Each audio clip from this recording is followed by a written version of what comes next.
Allah subhanahu wa ta'ala in the subsequent verses describes how a woman who faces talaq should be, and how she should remain thalathata quru'. She would remain for about 3 cycles or 3 months. Within this period, if the man chooses to take her back, then she would return back to him, but she remains in the home.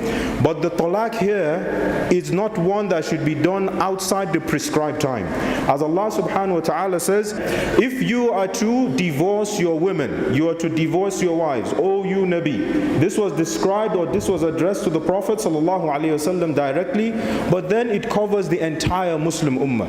As a man, when you want to divorce your wife, you do not divorce her just like that. If she is in her period, you wait for her to be pure, and then you can proclaim divorce upon her. Something happened similar during the time of the Rasul sallallahu alaihi wasallam. Abdullah ibn Umar divorced his wife while she was in her period, and the father, that's Umar ibn Khattab, reported to the Rasul sallallahu alaihi wasallam, and he said, tell him to return her back to his home, and she should wait, and after her period she's purified, and then afterwards she stays for 1 cycle and she's purified again, without them consummating for that period, and then if he wants to divorce her, he can divorce her. So there are rulings when it comes to divorcing, but even after that, Allah subhanahu wa ta'ala still tells us that if we divorce our wives and they have reached the period of the iddah, فَأَمْسِكُوهُمْ بِالْمَعْرُوفِ أَوْ سَرِّحُوهُمْ بِالْمَعْرُوفِ. Either you hold on to them with good, or you let them go with good.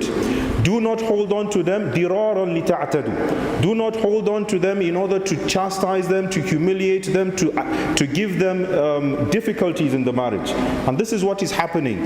A lot of marriages today are facing these sort of issues, and there are so many divorce rates or divorce cases over very few flimsy things. Why? Because the foundation of the marriage was not for the sake of Allah. I have heard of brothers who have divorced their wives by sending them a WhatsApp message to say, I divorce you. Why? Because you put too much salt in the food. Or that I divorce you. Why? Because you don't look as beautiful as you looked 20, 30 years ago. Meanwhile, she has given birth to children. She has aged. The things that you saw that were so attractive to her before, gravity has happened and they have fallen down. What do you expect? You must be kind to her. You must be compassionate to her. Why am I saying this? Because wallahi, our sisters are going through a lot of trial. There is stigma in divorce for no reason. A sister who gets divorced today, a lot of people will not know why she was divorced. They only feel like, look, you failed and that's why he divorced you. And that might not be the case. It might have been a marriage that was built without the foundation of love, compassion, and the fear of Allah.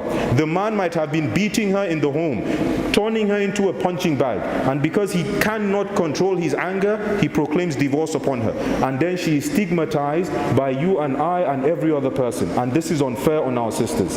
A lot of our sisters are divorcees not because they are not righteous, they are not pious, they are not good, but because the kind of men they married were not the kind of men they should have married.